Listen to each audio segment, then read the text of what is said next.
A long, long time ago, there was a girl back in January, and she said, "This is the year of the curve." Let's cut to that. This year is going to be the year of the curve. I know. I have been avoiding curves for the last many years of life.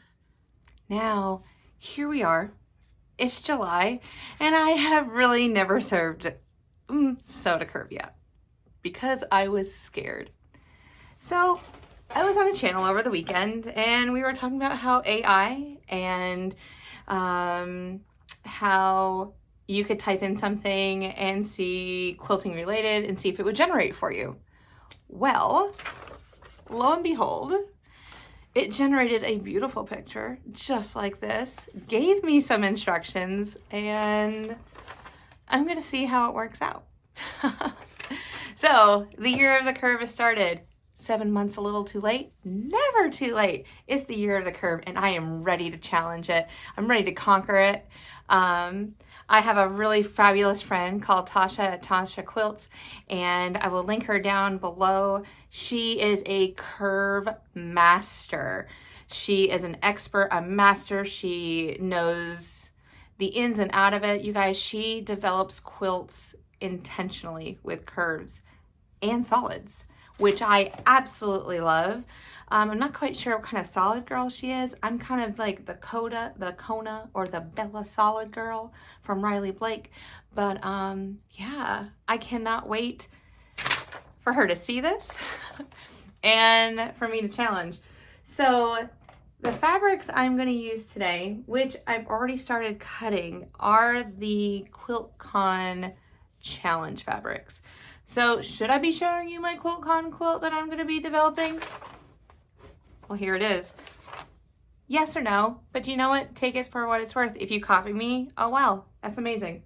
That means I sparked a little bit of love inside of you, and you decided that you were going to follow along with me.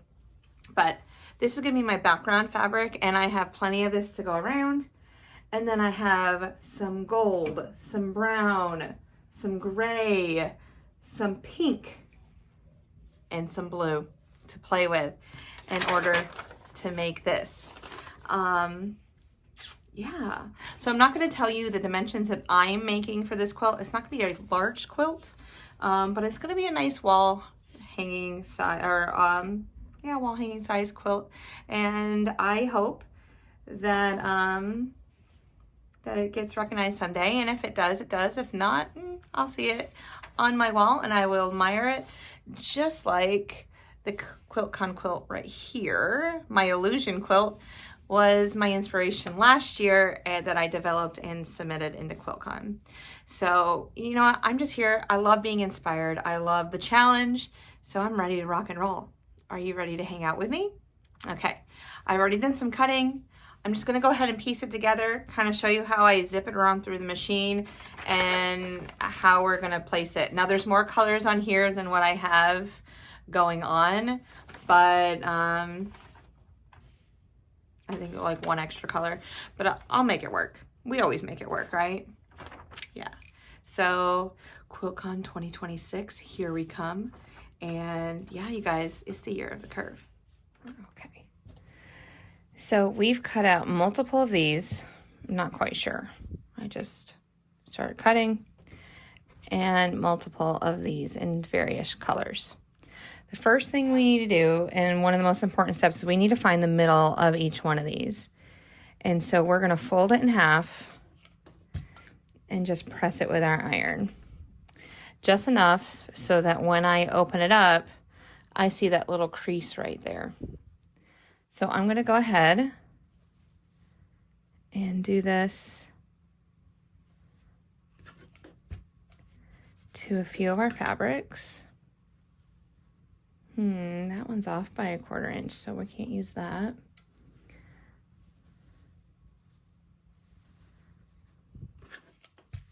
At least not yet anyway. We'll see what we can do later on. That's interesting how the fabric kind of shifted like that. It all works out. I got plenty of green. So wherever they sell winged and flat fabrics, and I'll link it below, the fabric that I'm using, you can find all of these colors. Now they are in demand for the friends that are creating QuiltCon quilts. So just be aware of that if you can't find it or if they're in low supply. Okay, so I'm going to finish doing the rest of this. I'm also going to take these I'm going to call them quarter pie pieces. I don't know, quarter circles. And I'm going to match it up on the arch and do a press. So match the arch and do a press. And we're going to do this to all of our quarter circle pieces. I'm going to call them pie because I am a math teacher and that's how I roll. Okay, so I'm going to pretend I did all that. Okay, I'm going to take this and put it off to the side so I accidentally don't use it. Okay. Now, you know I'm not a pinner, but I'm going to be using pins on this one.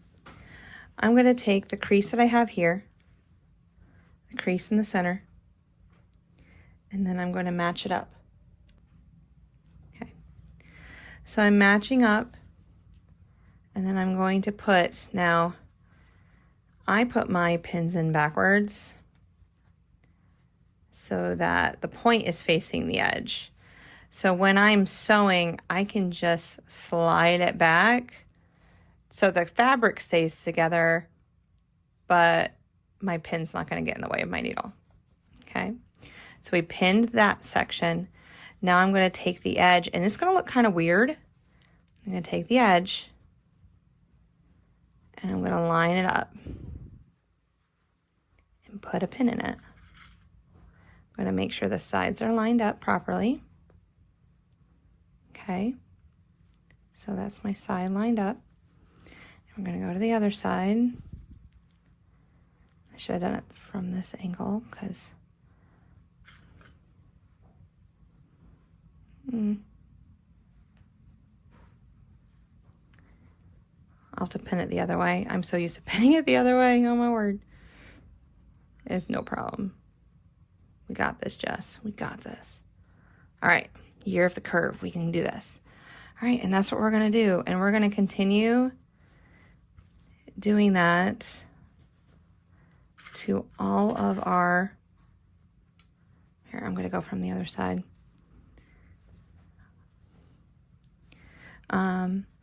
Pieces until we have enough until we want to start. So again, I'm going to line up the sides. This fabric seems to fray a little bit more than I'm used to, so I really have to just watch out for it.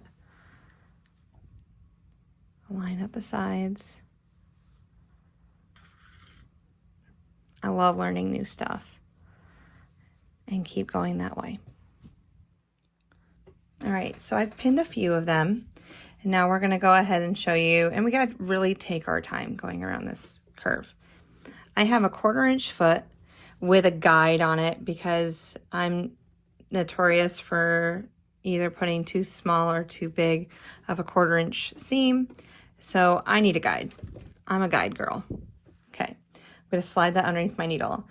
I have a Janome and I have a 1.8 stitch length that I'm going to be using. I also have my stiletto so that I can follow the fabric right underneath into where the needle is. Okay, so I'm going to go nice and slow, and I'm going to take the first couple stitches. I'm going to pull this pin back just a little bit and start lining up. And it's doing really well. It's actually lining up very well right here. Don't worry about it. If it starts bunching up, it is fine. It's supposed to bunch up a little bit. So we're just going to continue taking our time, going around the curve, straightening out. Kind of lift it up. Okay, pulling this pin back now a little bit because it's in the way of my needle. I can see that little bit of yellow underneath there, so I'm going to continue stitching. And I just take my time, I'm at this pin, so I'm going to pull it back just enough. Now I'm going to get my stiletto ready. I'm going to line these edges up. Okay. And there we go. Now I'm not one to cut off the thread. I just like kind of keep chain stitching. So I'm just going to start the next one. We're going to pull that back. I'm just going to manipulate our fabric enough. Pull it, and it's okay to pull your fabric. Take your time working around it. I'm going to pull back this needle a little bit, or this pin, because it's in the way. Oh, now I'm curved up. Okay, I see brown, so I'm okay. Make sure that this end is lined up. All right. Slide my needle back so it doesn't get in the way, my pin. All right. So let's go ahead and cut off this first one that we did. And it's gonna look like this when you first pull it out, pull it off. Okay.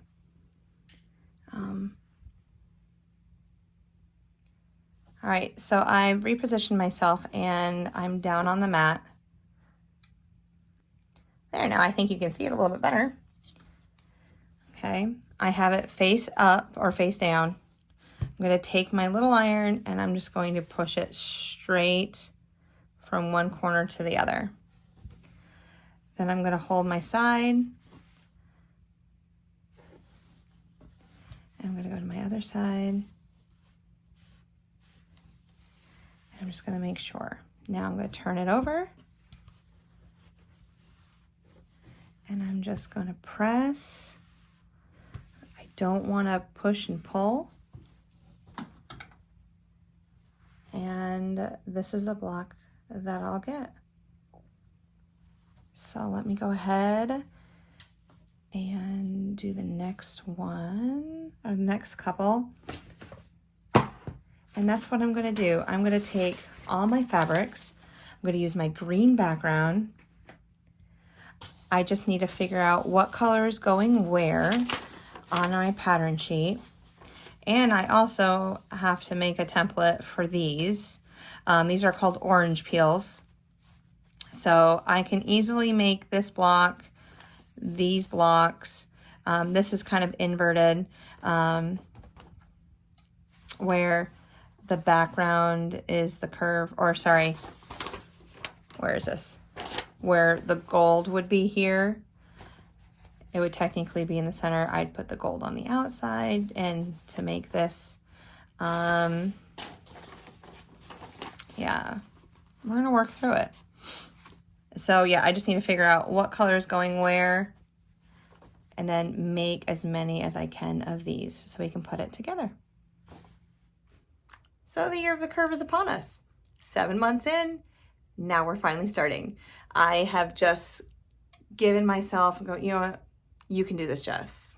It cannot be that hard. And I really got a push from Tasha when I saw the quilt that she gave us last month on her membership page. And I have printed it out. I have started cutting it. And I was like, oh. And I started pinning it and putting it together. It's a beautiful quilt, beautiful, beautiful, beautiful quilt. And I will show that to you on a future video. But I just kind of wanted to show you the process, and started with my QuiltCon fabrics. So yeah, we're gonna make a few of these, just a few, and then start putting our quilt together. It's gonna look different than this quilt right here, just because the background's a little bit larger, but I could also cut these down a little bit more, and we'll go from there. But thank you so much for following along. Thank you for hanging out with me. The year of the curve is upon us. Yes. And I will see you in the next short or the video. All right, until then, bye.